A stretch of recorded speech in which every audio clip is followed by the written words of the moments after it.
Hello everybody and welcome back to the Director of Football Challenge with Livorno. In today's episode we are going to go through the January transfer window and see if our Director of Football can get us any goodies to see us through the second half of this season. But of course we've got some fixtures to review since the last time we met. So the last time we met was the defeat to Pescara. We'll follow that up though with a home victory against Frosinone. Now it seems like a decent result, but Frosinone were in the bottom three at the time of play and they weren't doing very well in the league. And they did get a man sent off in the 78th minute. But Mirino put us in front inside 55 minutes with a penalty, and Giridi got us a goal in the 77th to secure the 3 points. We then played Torino in the first round of the Italian Cup and we managed to get past them surprisingly. They're doing okay in Serie A this season, so to play them away from home and get past them was a real achievement. Rajcevic getting the goal in the 22nd minute to put us through to the next round. We then played Udinese in the Serie A when they are bottom of the league. They are doing so poorly now. I've actually had a look through their side and they've got some really good players. Some players that I hope if they do get relegated, my Director of Football has his eye on. But apart from that, Shea Picasa got us the goal in the 68th minute and a player of the match performance from Lorenzo Dickman at right back. We then had a crazy match against Parma, which we managed to win 5-3. It was just backwards and forwards, with the goals. Giridi put us in front inside 17 minutes. Declan Rodon goal equalised. Murillo put us back in front inside 30 minutes. Then David Agazi decided to score an own goal. Then Giannelli put us in front in injury time of the first half. And then Rajcevic with a double just after the second half secured the points. Luca Rigioni, who was actually one of the players that my Director of Football went after in the summer transfer window and failed to get, scored for them in the 76th minute. But it wasn't enough and we got the 3 points away from home. And this was the game I was going to live com in today's episode, but I've decided just to skip past it completely and go straight to the January transfer window episode. We managed to win this one 4-1. Mirino, Giannelli, Rajcevic and Giridi with the goals for us. Kiyomiya with the goal for them in the 32nd minute. But I don't think they're doing too well in the league this season, so got the 3 points.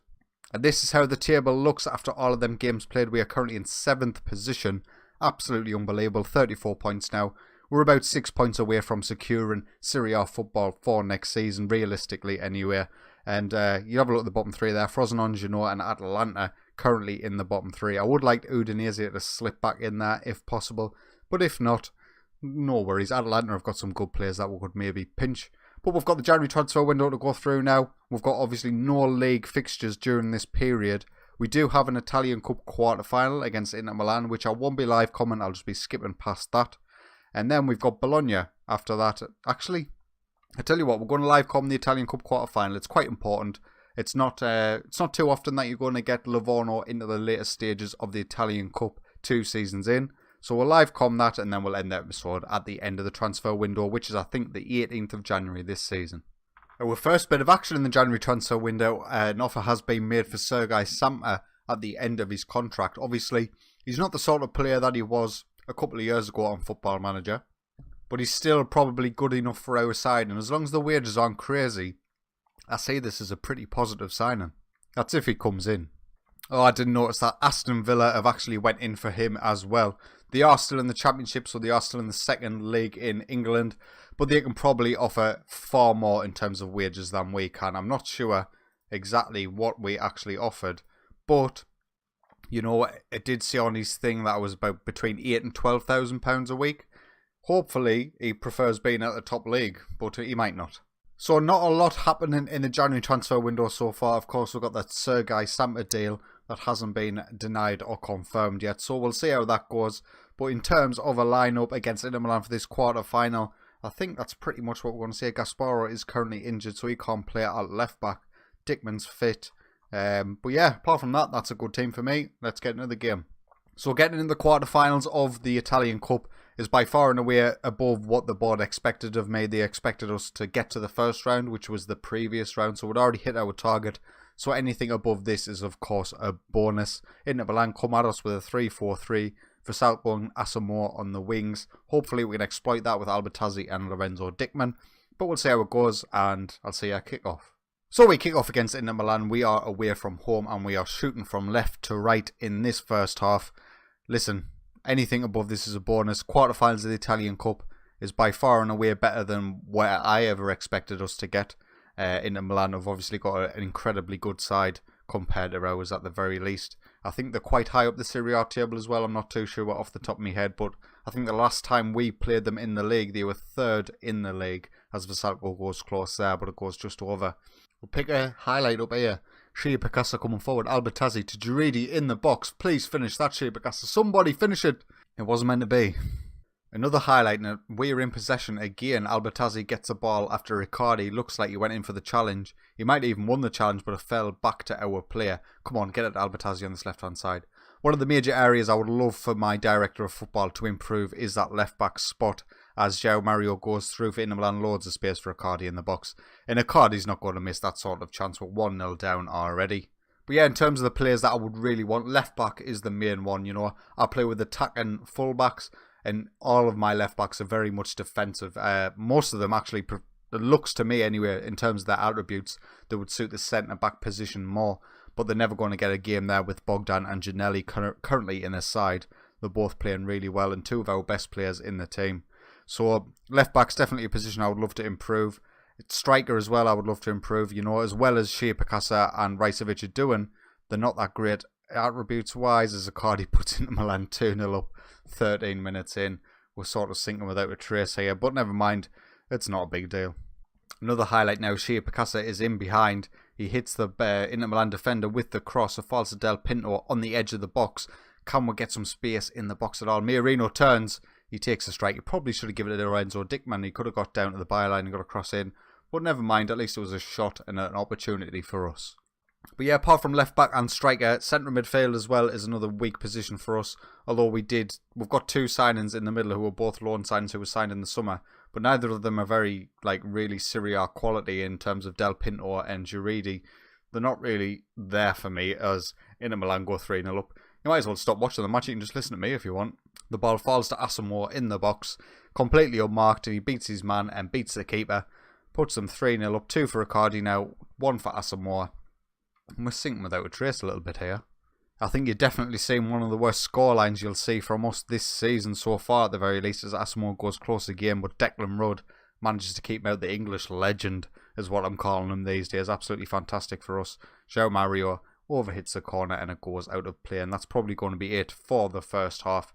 We'll go in 3-0 down. I think a little bit undeservedly looking at the stats, but Inter Milan have been clinical and we haven't been defensively sound enough, so can't complain.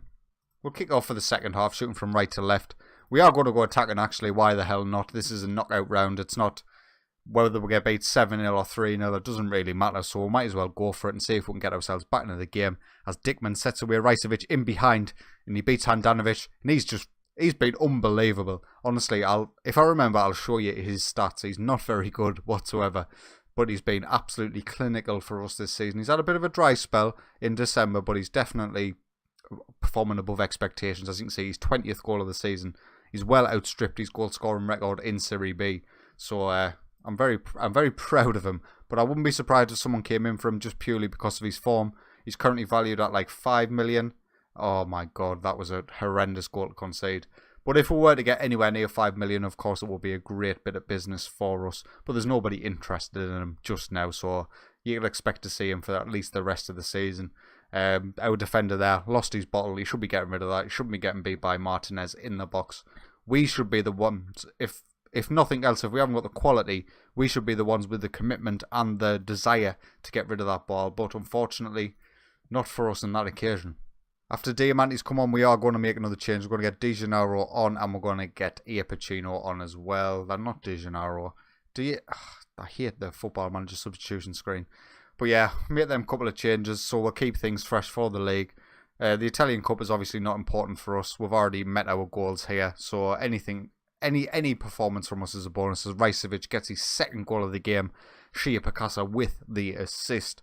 Them two lads are honestly performing so well compared to what they should be doing.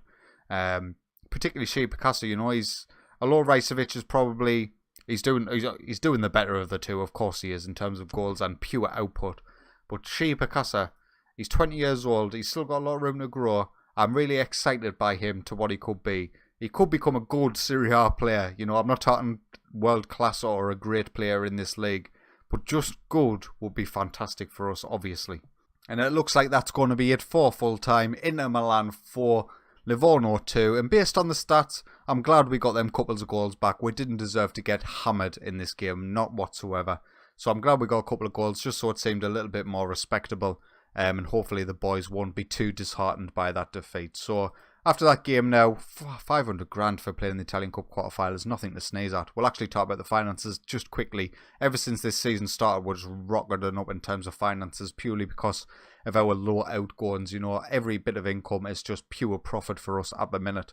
So we've got to take advantage of that whilst we can, whilst we've still got a low budget.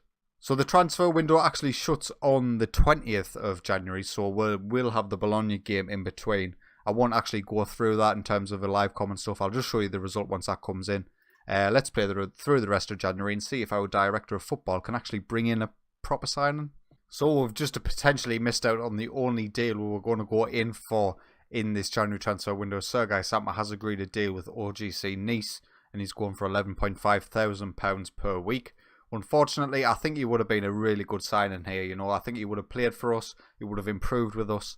And I think someone else, like a bigger side, would have came in after he'd played like a season or so under us and offered us a load of money for him purely because, you know, he's Barcelona pedigree and everything. But unfortunately, he's agreed to join Nice, so we'll just have to let that one go. The director of football hasn't done anything else in this January transfer window. I would love for him to make some moves, but it doesn't look like it's happening.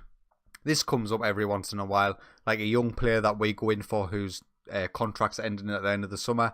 He's not interested in targeting us. I mean, he's pretty dire actually for a 19-year-old. You know, you'd expect a more well-rounded figure at that age, but even he's not interested in targeting us. But saying that, we have made an offer. Marczewinski from Lech.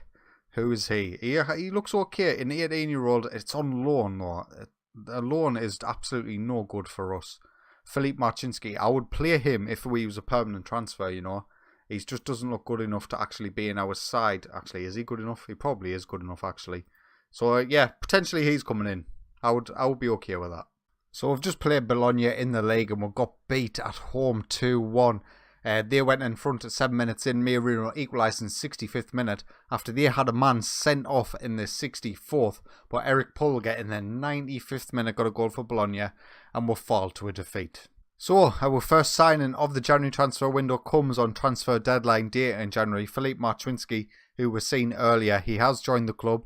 He's worth £30,000 from Lech Poznan. I would love for us to actually sign this guy permanently, but it doesn't look like it's even an option in terms of, you know, future fees or anything like that. So he is just going to be here for the season. He's listed as a 3.5-star current player.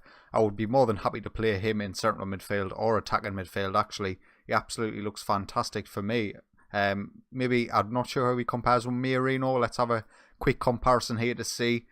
So the green is Marczewinski's faster, a lot better physically. Mentally, he's not so good. Aerially, he is. Technically, attacking and vision, Marino does have the edge. So maybe he's better positioned in central midfield for us at the very least. Del Pinto and who else is the other one? Guridi. I think I would replace Guridi with him. But no further offers made from our director of football on transfer deadline day. We'll keep continuing. He's went in for Rodrigo Aguirre. I'm sure he's actually quite good. He is really good actually compared to any of our other players. You know, in terms of pure Serie A quality, he's maybe not that great, but at the end of his contract, I wish he would just go for the purchase. You know, we've got £2 million sitting there. But if we can get him for free, I'll be absolutely buzzing with that deal. He's currently on £7,500 a week. Maybe he doesn't want that much. He isn't actually scouted by our scouts yet. And if you don't know, the director of football or the chief scout, one of the two, is in charge of leading the scouting. So I'm not actually scouting any players whatsoever. You know, our director of football and chief scout is sorting through all of that. And Rodrigo Aguirre will be such a huge upgrade if he could agree a deal. Oh, he rejects the contract offer. Oh, no, never mind. Oh, it would have been such a good signing. He's rejected it due to squad status, which he would have been a key player for me. Maybe our director of football didn't offer, and sell-on fee percentage. Never mind. Maybe he might go in for him. We went in for another loan. Caramarco from Genoa. Oh, why? Why? We do not need this guy. Do please reject the offer. Any money we are paying him is a complete and utter waste. We've made a new offer. hopefully the transfer window closes before that transfer can go through, because that's just a completely pointless offer unless we're actually going to go in for him on a permanent transfer. And there we go, there's the end of the January transfer window. That deal for Karamoka actually did fall through because of the end of the transfer window. And that's the kind of signing we're just not interested in. I'm not interested in it anyway, but obviously our director of football is.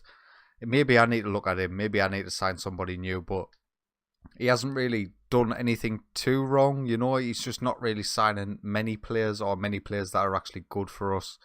But never mind, I'm really disappointed we missed out on Rodrigo Aguirre. I hope the director of football goes back in for him.